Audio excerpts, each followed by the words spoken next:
Hello, I'm Dr. Susan van Scoyoc and I am going to be talking about supervision. I've been a psychologist in practice for, 40 years, I think, and been offering supervision for about 30 of those.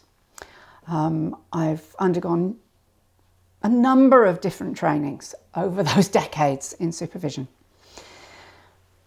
And I want to share with you some of my thoughts about supervision, what I offer to other psychologists as a supervisor, and a little bit more. You'll understand as we go along. I think I want to start by saying that increasingly over those years and decades, I have believed that supervision is incredibly important. I'm trying to say that it was something I had to do when I started, and now I really value it myself. I think other psychologists should value it. It should be part of, in a way, almost your identity as a psychologist, the idea of reflective supervision. I'll come to that shortly. Let me start with me. I would probably describe myself as a generalist, a non-apologetic generalist.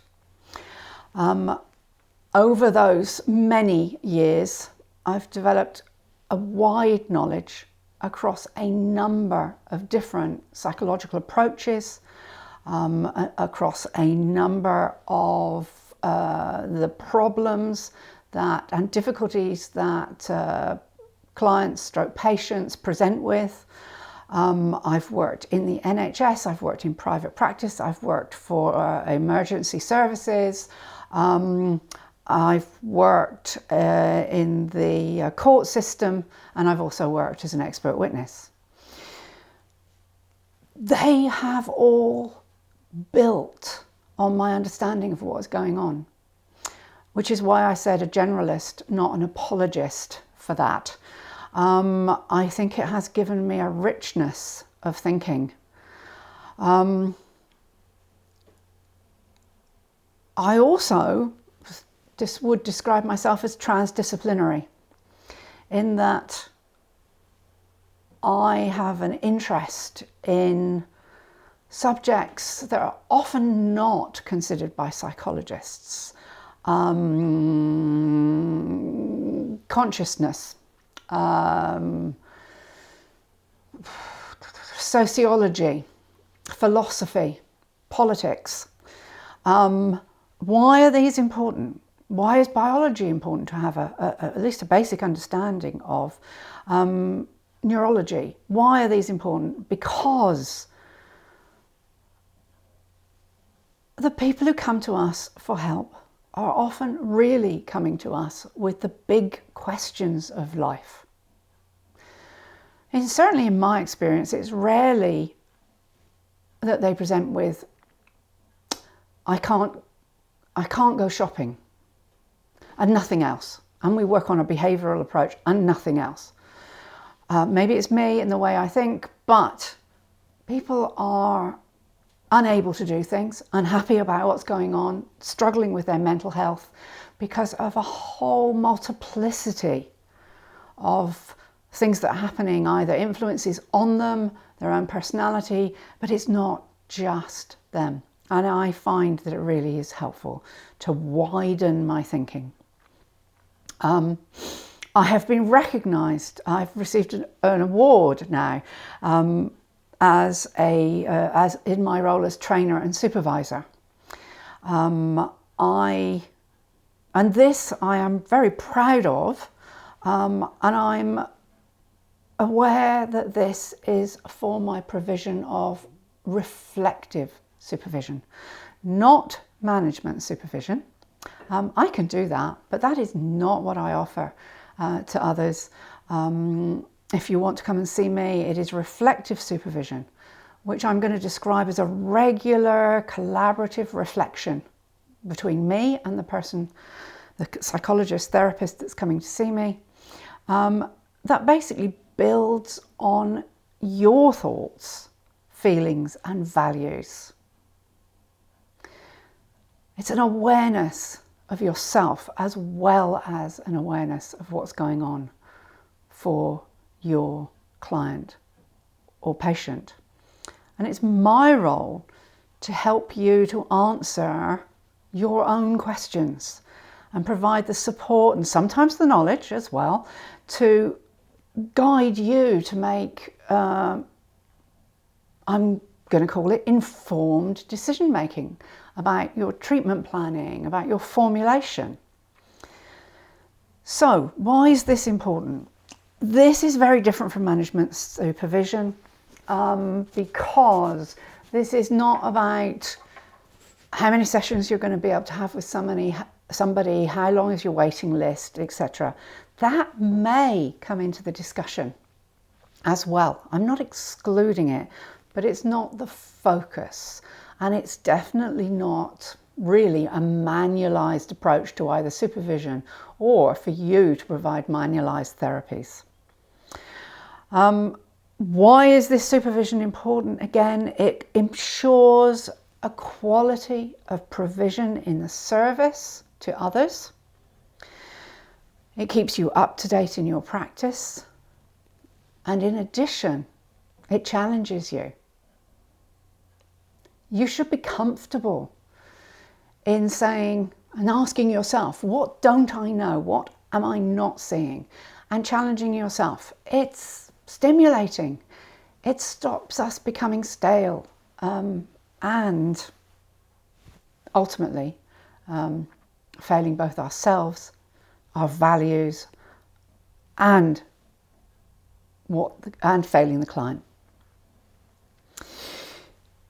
So let me talk about different types of supervision, because I'm very aware that I offer at least 4 types of supervision now. What's usually called clinical supervision, and that is the most common. That's going to be supervision for your ongoing practice needs, whether that's with clients or other services that you provide as a psychologist, and looking at providing a quality service. Consultative supervision, where you may consult me on a very specific issue. I may not be your regular supervisor at all, your regular clinical supervisor at all, but there is something that's come up that you know that you need extra expertise for, and you can come to me. We can have a one-off or maybe 1 or 2, whatever works for the particular issue being presented. I offer mentoring or career guidance. That goes from the career guidance of how do I move forward, how do I advance, what might I need to do to build up my CV and my profile, or and maybe this is the 5th type, I supervise, mentor people who are very senior in their posts, often, if not usually, within the NHS. They're heading up teams, they are doing so much more than that, and a lot of what we talk about are, in fact, how to manage management, how to develop policies, and again, how to balance one's own values and feelings and thoughts with the demands of those kinds of roles. And finally, expert witness, quality assurance. Now, I won't go into detail here, but the use of the word supervision as an expert witness has become a rather difficult issue. So I would batch this under mentoring again, but in fact what we're doing, or what I'm doing for offering supervision for people doing expert witness work, is still looking at their thoughts, feelings and values, but also knowledge, special knowledge that they may need. Do they have those skills? Has this been reflected in the report? Have they considered a full range of possibilities? So this is definitely not telling the expert witness or any other supervisee that comes to me, you must do this. That's not how I work. It is, consider this. Have you considered that? And with the expert witness work, mentoring, it is really, again, a quality assurance exercise. It's making sure that you've ticked all the boxes for your roles and responsibilities as an expert witness.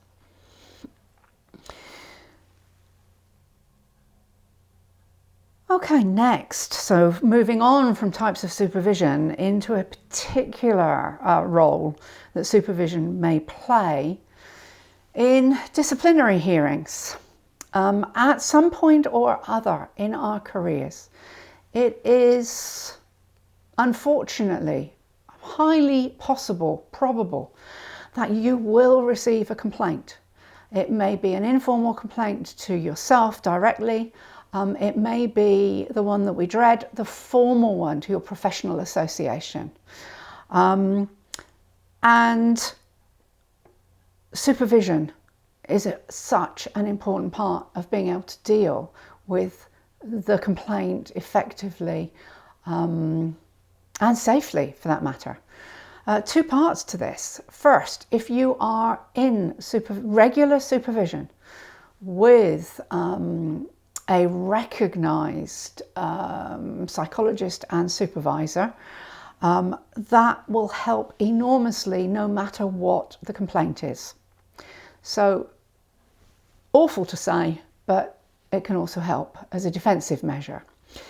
In addition, being in supervision after the complaint has arrived, even if that's consultative supervision with someone like me, who has experience of dealing with the HCPC and people facing charges or other organisations facing charges, is that you can get specialist knowledge, specialist advice on perhaps how to consider things, how to respond, what's wise, what's not. Please note, this does not stop you going and should not stop you going and getting legal advice from your insurance company, for example. Always do that. Now I'm going to finish on what do I expect from supervisees. I've given you that long list of kind of thoughts, what's offered, what's reflective supervision, types of supervision, but what do I expect of you? Well, regular attendance if we're doing clinical supervision. So frequency of attendance really, unless it's for consultative supervision or expert witness quality assurance work. Preparation from you. It helps me enormously and therefore in fact helps you enormously if you have prepared for the session.